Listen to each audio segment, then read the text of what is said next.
कपिराज।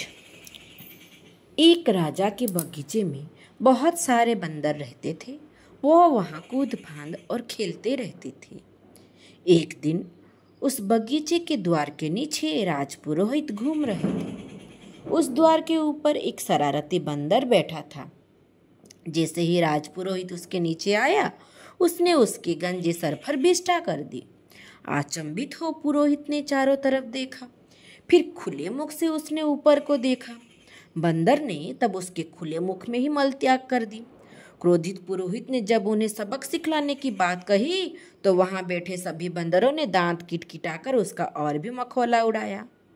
कपिराज को जब यह बात मालूम हुई कि राजपुरोहित वहां रहने वाले वानरों से नाराज है, तो उसने तत्काल ही अपने साथियों को बगीचा छोड़कर कहीं दूर जाके रहने की सलाह दी।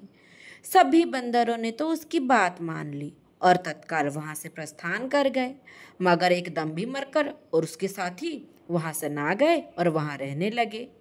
कुछ ही दिनों बाद राजा की एक दासी ने प्रसाद के रसोई घर से कुछ गीले चावल बाहर सूखने के लिए डाले। एक भेड़ की उस पर नजर पड़ी और वह चावल खाने को लपका।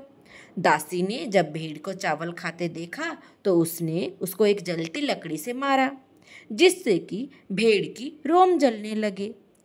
जलता भेड़ दौड़ता हुआ हाथी के अस्तबल पर पहुंचा, जिससे अस्तबल में आग लग गई और उसके अनेक हाथी जल गए। राजा ने हाथियों के उपचार के लिए एक सभा बुलाई, जिसमें राजपुरोहित प्रमुख था। पुरोहित ने राजा को बताया कि बंदरों की चर्बी हाथियों के घाव के लिए बहुत अच्छा मरहम है।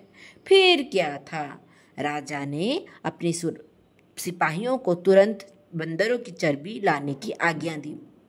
सिपाही बगीचे में गए और पलक झपकते ही सभी बंदरों को मार गिराया।